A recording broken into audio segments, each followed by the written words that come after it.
Welcome, everyone.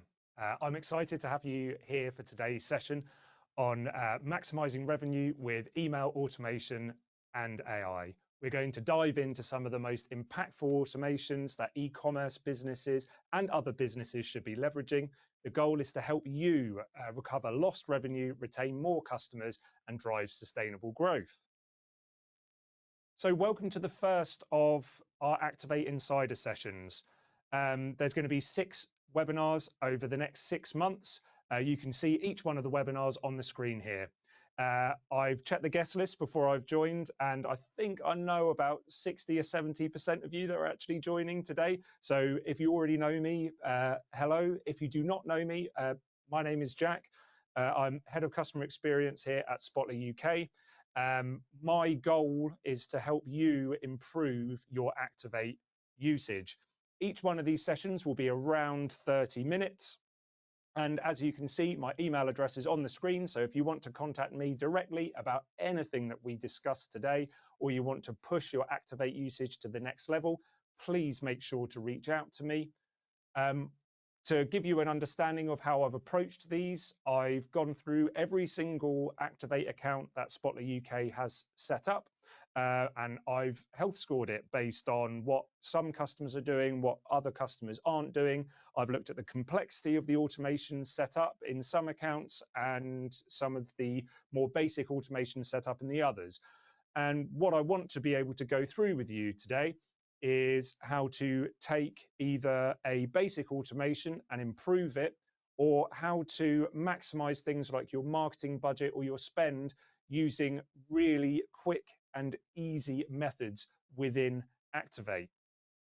So my background is in customer data platforms, single customer views, large data projects, and I've been working in it around, well, over a decade now. So I'm a bit old hat at this, so I'm really looking forward to hopefully sharing my knowledge with you today. So this is the agenda. So we're going to look at why customers leave your site, why email automation is a game changer. Everyone on this call has a fantastic email automation suite at their fingertips. And sometimes we all need a little bit of a reminder of why that's important. We're going to look at the quickest time to value triggers. So again, this is based on the data within everyone's account here. We're going to look at abandoned cart journey. We're going to look at a abandoned browse journey. We're going to look at a post-purchase journey. And we're also going to look at custom triggers. So those are outside the journey. Now, the majority of our customers that use Activate do use it for e-commerce purposes. So that's selling things online, whether that be tools, whether that be jewelry, whether that be watches, whether that be anything like that, as well as travel customers. So from cruises to coach holidays to anything and all which in between. But I'm very aware that we have other clients also here today that are not in e-commerce and are not necessarily in travel. All of these things can be, all of these tactics can be applied to your website, to your strategy, with a bit of creative thinking. So please, if you're getting ideas of what we're speaking about today, or you're wanting to use some of the tactics that we're speaking about, but apply it to your business, my email address again, if you didn't note it, help you implement anything that you require. We'll do a Q&A at the end. But with the structure of this, I will imagine that most of you will reach out to me directly. So I've got my lovely colleague, Richard, who will send me any questions through. So I'll double check those at the end. If anything comes through, then fantastic. If not, please feel free to reach out to me directly. So why customers actually leave your site? So again, I know the majority of people who are here on this call. This is a specific session for only our Activate customers.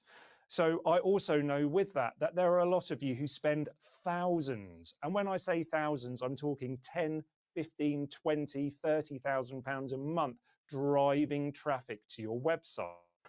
And low conversion rates on your website equal wasted ad spend. So let's have a look at some statistics quickly about what you're up against and what we can help you try and mitigate with triggers.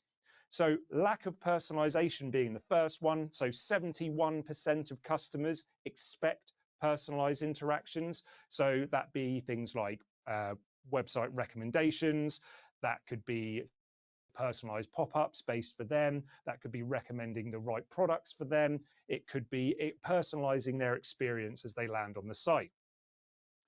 Poor search experience. So 68% of shoppers, if your search experience is bad, they won't actually come back to your site. So again, if you can capture those email addresses and follow up with those customers, that's really important.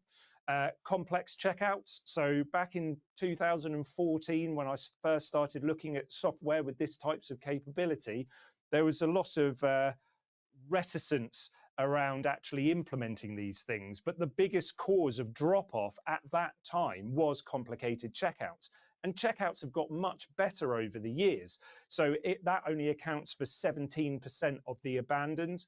But still, if you're asking for too much information in the checkout, or you don't have autofill features, or you've got a multi-stage checkout that seems a bit laborious, that's another reason why customers could leave your site. You've also got things like cross-device issues. So 85% of customers will start their journey with you on a different device than they finish with it. So if I'm looking on my mobile, for example, but I'm going to buy on my desktop afterwards, being able to track those customers through and being able to follow up with them is really, really important. And then last but not least, there are some more basic blockers here. Now, in the UK, it's not so much this case in some of Europe or in the United States, is we hate paying for shipping. So no free shipping accounts for 49% of abandons. And I've also seen that there are a few people or a few sites that I've had experience where they'll try and sneak a shipping cost on right at the end. But guess what? Only 1% of those people you do that to additionally will actually purchase. So 48% of those customers you're still going to lose anyway. So all of these are problems that are inherent with your website. They're inherent with your customer experience. Now, fixing those things takes a long time, but getting journeys in place that mitigate them don't. So why email automation is a game changer. So I've got the stat on the screen here. For every £1 spent on email marketing, the average ROI is 36. Now, this stat has been the same since 2014. It has not changed. Throughout all of the years of email, everything's tried to kill it. GDPR's tried to kill it, SMS has tried to kill it, WhatsApp's tried to kill it, but it's kept surviving and it's kept thriving. And the nice thing with email, because it's such a cost-effective channel, it allows you to maximize those one-to-one interactions with your customers for far less than spending $1.50 every time somebody clicks on a PPC ad, or spending some money with Mark Zuckerberg to pass them through from Facebook or Instagram.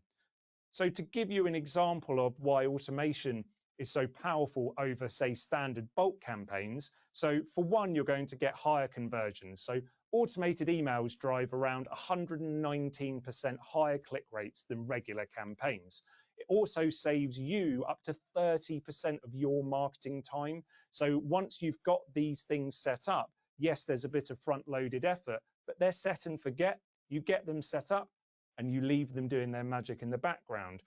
It also means a better experience. So those customers expecting a personalized experience from you are also expecting from your website, are also expecting a personalized experience from you with your emails. That includes following up with them on key parts of their customer life cycle. That includes showing the right products to that customer at the right time. So the big question here is, are you using automation effectively? So these 4 automations here are the automations we're going to look at in a bit more depth. I've researched our customers, so what we're seeing from conversion rates, as well as what our competitors are saying that they're getting from their conversion rates. I've averaged everything out, and what you can see here is the sort of impact that delivering best practice automation from each one of these stages should provide you. Now, the average sales uplift is calculated based on your entire base rate website revenue.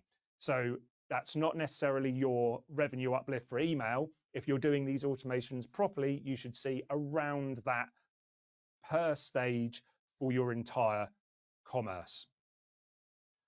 The conversion rates are calculated based on a base rate of a conversion rate for a standard email campaign being about 0.1%. So if you're sending to a list of 500,000 people, you should expect to see around 500 conversions. That's if you've got an incredibly engaged list. So each one of these stages perform much higher. So browse abandonment around a whole percentage. So that's 860% uplift.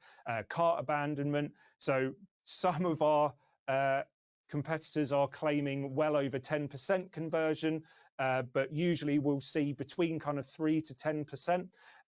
But that's still a huge uplift compared to what your bulk campaigns should be. And there are people on this call right now with conversion rates well over that 10%. You've also got post-purchase. So that accounts for 1% or a 910% uplift.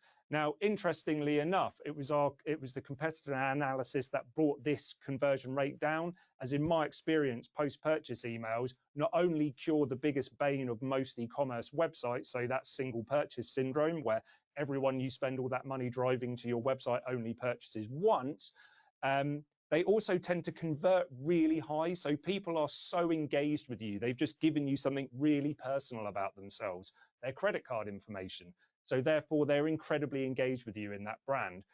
There are a lot, browse and post-purchase are criminally underutilized in Activate. And everyone on this call right now should be investigating getting one of those set up. Cart abandon being by far our most used trigger. The last of which we'll be looking at kind of outside that life cycle is the price drop.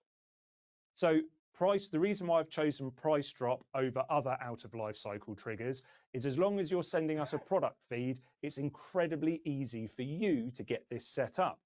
Also, the sales uplift is equivalent to that of abandoned cart if done correctly. And again, the conversion rate is incredibly high. So before we get started looking at how we might build these journeys or some strategies behind them, I need to talk about the most important part of Activate, and that is the ID rate. And this is not only the most important part of Activate, it's the most important part of any CDP software. We can't email people or contact people if we don't know who they are. The more people you can identify on your website, the more people you can identify clicking through from your emails, the more money you're going to make from the tool. So these can be things like popovers on your website. We can put event listeners in all of your signups and event listeners in your checkouts. And in the onboarding process, a lot of this should be done. But if you've changed any of that or you've moved things around, please contact me. We'll do a site review and make sure that all the event listeners are in the right place, all the popovers in the right place. Also, we've got email link tracking, so making sure that your hashing is included in every single email that you send, whether that be from Mail Plus or Mail Pro, to make sure that we're actually pulling the information from that customer. So when somebody clicks on an email, it gives a hashed version of their email address into the URL. So it's totally secure. We decode that and we align all that information with those customers. Then as far as your process goes on your website, always ask for email first. No matter what the form is you're asking for, whether it's your checkout, whether it's a sign up form, anything to do it. There's so many of you, first name, last name, address, email address, or first name, last name, email address. Ask for email first because we can identify that customer straight away. So make sure, and throughout the rest of the webinar series over the next 6 months, this will come up a lot. So let's look at a basic cart journey. So when I was looking through the abandoned cart journeys that have been set up, a lot of customers have a 1 or a 2 stage journey set up.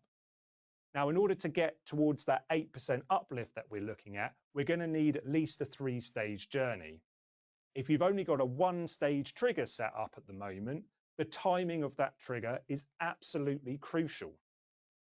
if you got your trigger, which some of you do, going out 24 hours after that person has abandoned a cart, that cart is nearly dead. And when I say nearly dead, you're still going to see some revenue from it, but the data shows that most carts go cold within the first hour of that customer leaving your website. Therefore, we need to put that first email as close as humanly possible to that abandon from your site. If you have a one-stage cart abandon that's going out a day later, you should see nearly 100% uplift in performance by changing it to 15 to 20 minutes. Now, for the other two stages, if you've only got a one stage or a two stage, your two stage on average performs about 50% of the revenue of your first. So that's why if you've got a one stage going out a day later, by putting it by putting it within those 15 to 20 minutes, you should see an increase of 100%.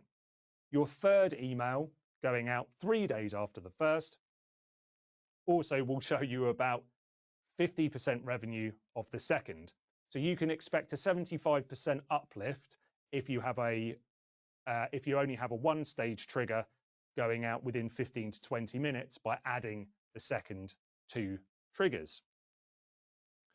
Now, with these triggers, there are other things that we can consider.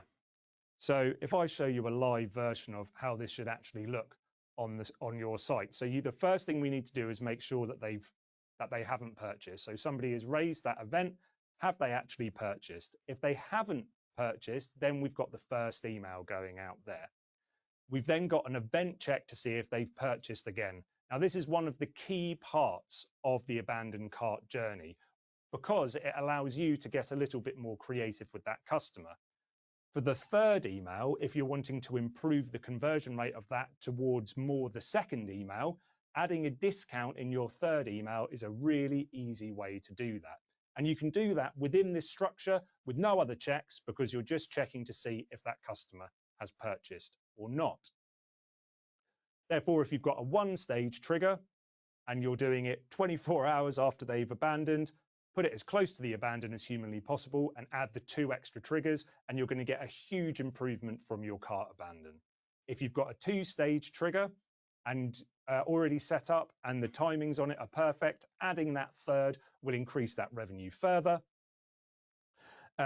If you've already got a 3-stage trigger set up and you're wanting to tweak that up and you've already got the perfect timings there, then make sure to add a discount or trial a discount in the third one in order to bring the value up.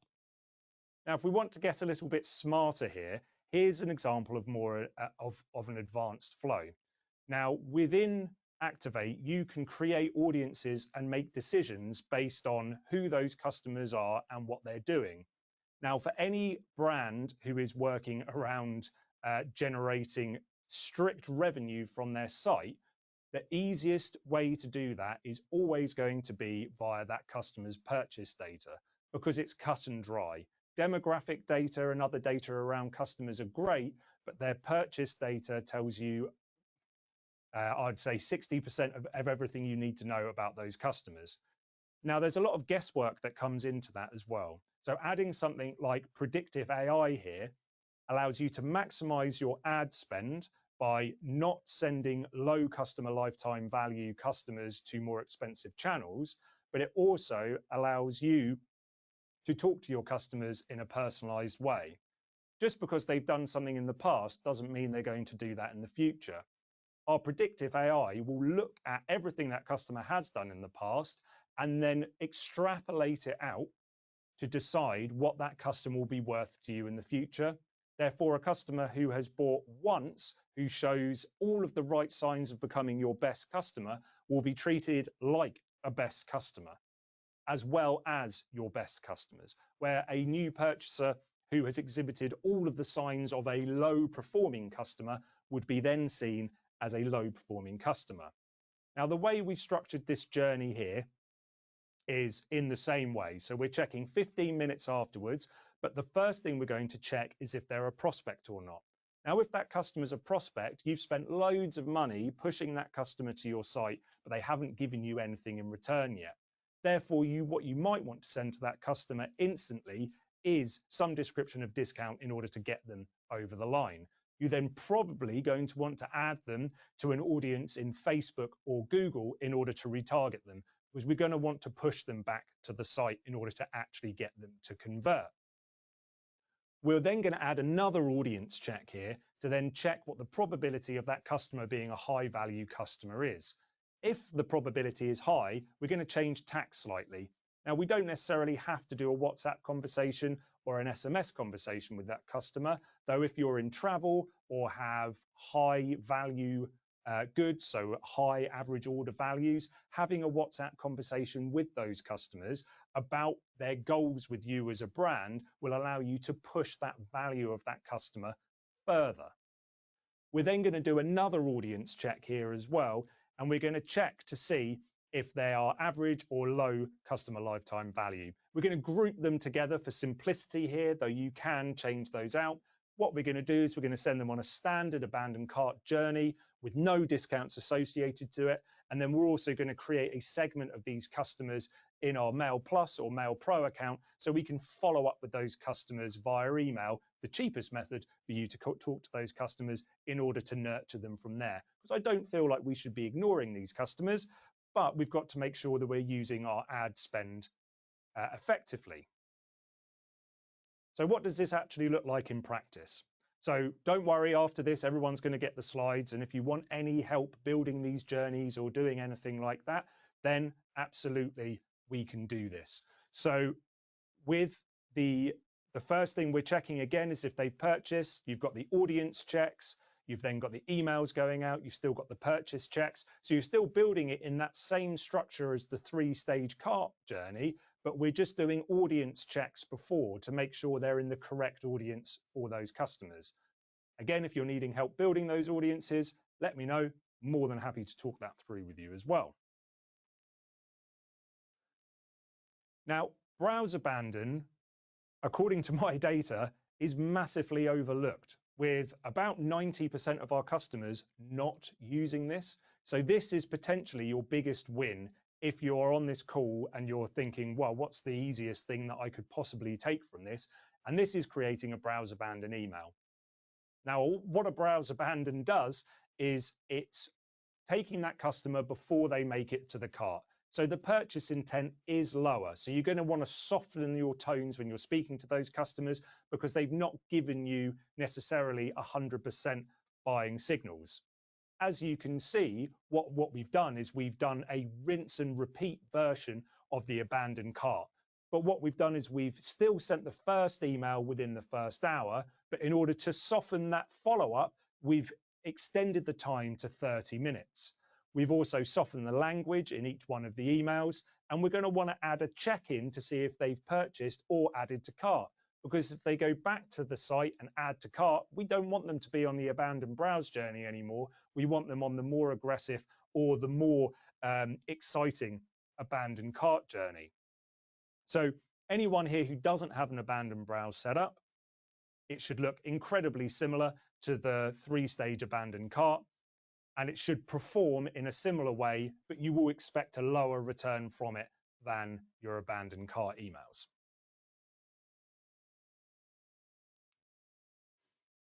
So if we're looking then at post-purchase, so post-purchase again is something which is criminally underused.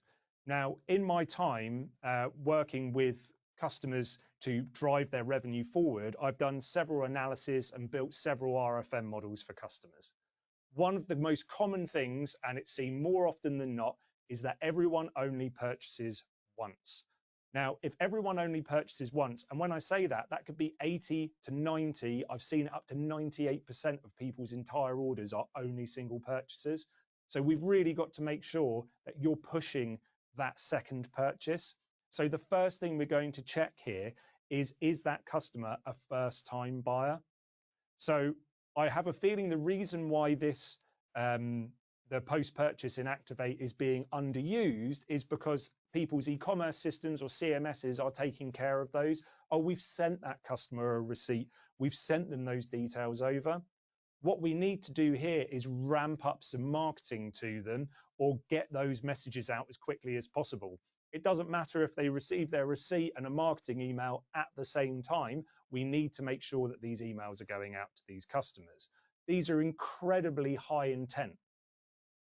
When doing these analysis for RFM, and there are a few of you on this call, actually, I've built RFMs for in the past, we know that when we look at the distribution of those customers coming from when they first purchase to when they are likely to purchase again, sometimes it's within that first week. Sometimes it's within those first couple of days of them purchasing, and then you'll never see them again.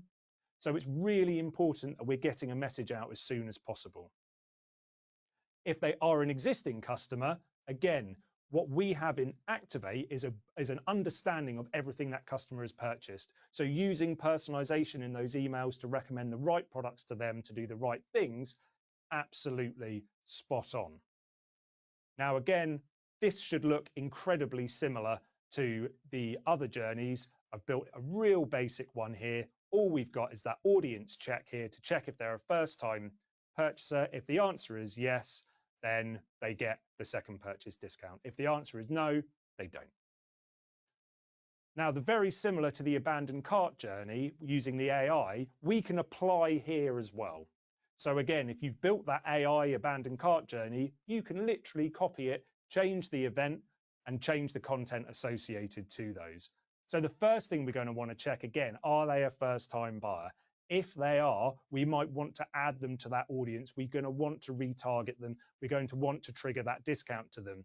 If they're a high-value customer, maybe we need to start a WhatsApp conversation with them to then start talking about what they want to achieve next with you as a business. So if I'm a high-value client, it gives me the opportunity to have a chat with somebody.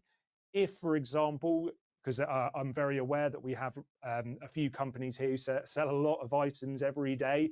And when I say a lot, hundreds or thousands of items every day, it might not necessarily be 100% plausible, but sending them things like an email series including high value products specifically related to them, sending them the opportunity to give you reviews because these customers love you. So getting those reviews or getting some exchange for them, again, really important.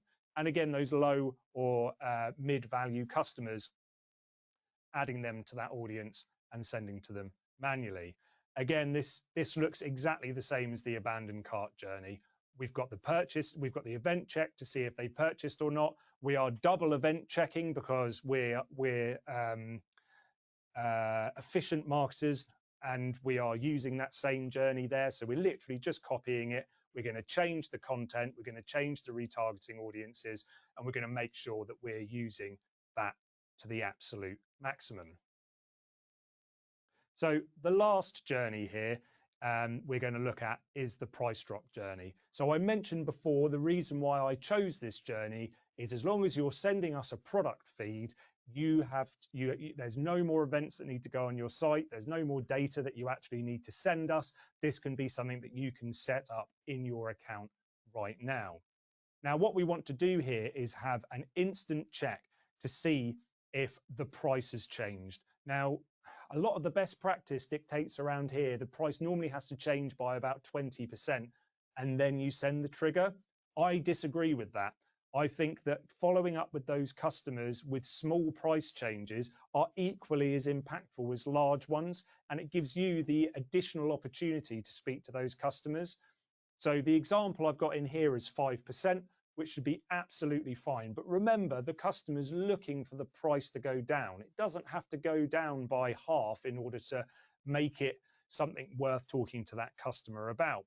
Again, we're going to look at a 3-stage trigger there, advising them, but we're also got that abandoned cart check and the purchase check in there as well, because we're going to want to remove them from that journey and add them to a more high intent journey, because these customers may not have looked at these products for a while. So in the actual build, I've chosen anyone who has looked at a product. So that's with a page view event or an add to cart event. And then within 90 days, if the price has changed, we're going to follow up with that customer. And it's going to be greater or equal to 5%. We're going to send a single email here.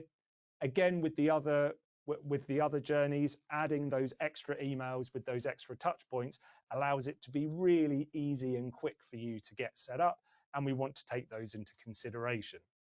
Again, with any of these triggers, the more people we can contact, the better. So even if you wanted to make it 2% price difference or any sort of price difference, and then add as many different journey steps to these, I've seen incredibly successful abandoned cart journeys, which are 7 to 9 steps, and they take place over a period of a month instead of over a week. And that customer doesn't get any other marketing within those. So again, you can take those into consideration with any of these journeys.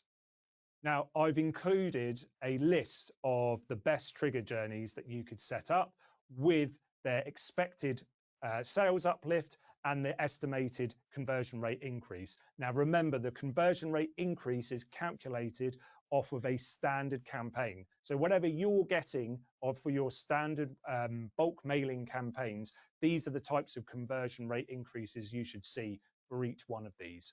Now, again, I've seen the guest list here. There's some of you that have an awful lot of automations, full life cycle triggers getting set up.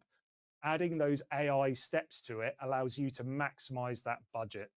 The other side of adding that AI steps to it, if I look at those at the post-purchase journey, is not only adding them to a retargeting audience, but adding them to a lookalike audience. So drive more customers to your website that look like your best customers.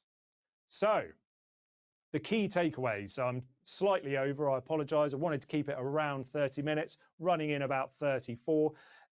So browse and cart abandonment emails are must-haves. If you don't have that browse set up, set it up today. If you need help with that, reach out to me, let me know. With your cart abandon email, if you've only got a 1 or 2 stage set up, get that 3rd stage set up. If you want to, if your abandoned cart email goes out 24 hours later, you're only making about 50% of the revenue that you could if you sent it 15 to 20 minutes after. Make sure to get post-purchase emails set up in order to cure that second purchase, the second purchase syndrome. If you've never had an analysis done on your database before, if I was you, I would just assume that it's there. Well over 90% of the customers that I've looked at, that has been their biggest problem.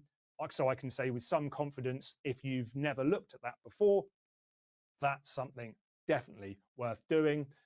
Adding in custom triggers after that in order to bring those the revenue associated with your automations up, absolutely worthwhile. Start with price drop, but if that's not applicable to you, you can go through the list that I'll send you after here. Let me know if there's something that you want to look at there. And then the last thing here is rinse and repeat. You don't necessarily have to overcomplicate it. I haven't built a specific custom journey for everyone with everything. Using very simple message templates, you can automation templates, and just simple message changes can bring so much value. So this doesn't need to be a really complicated process. You just need to get it right and then rinse and repeat as you go through. 3 stages as standard, please, for all of them. Then for your AI ones or any custom ones you've got going there, making sure you've got at least 3 stage triggers for each one. Or if you're going multi-channel, make sure if it's an expensive channel that those customers are worth it. So thank you very much for joining the webinar. It's been fantastic to do a webinar again. Please send me feedback as well if there's different things that you want me to look at, or if there's certain things in the other webinar topics that you want me to cover. If enough of you are asking for it, I'll make sure that it's in there. Or if there's something completely different that's not on that list that you want to talk about, again, please let me know. I'm going to check to see if there's any questions come through on the chat. The only one I've got here is around choosing the event types. So when you're creating any of those journeys, making sure that you're selecting the event. So when you pull through your event check, what you'll get a list of any, so your engagement check, sorry, you'll get a list of any of the events there. So and you can literally just list them out. Make sure to build I've got another one here about audiences. Make sure to build your audiences first before you build your journeys, because you're going to need to add those audiences in afterwards. So again, thank you very much for spending time with me here today, and I hope you've got some value out of it, and I'm looking forward to speaking to you all soon. Thanks very much.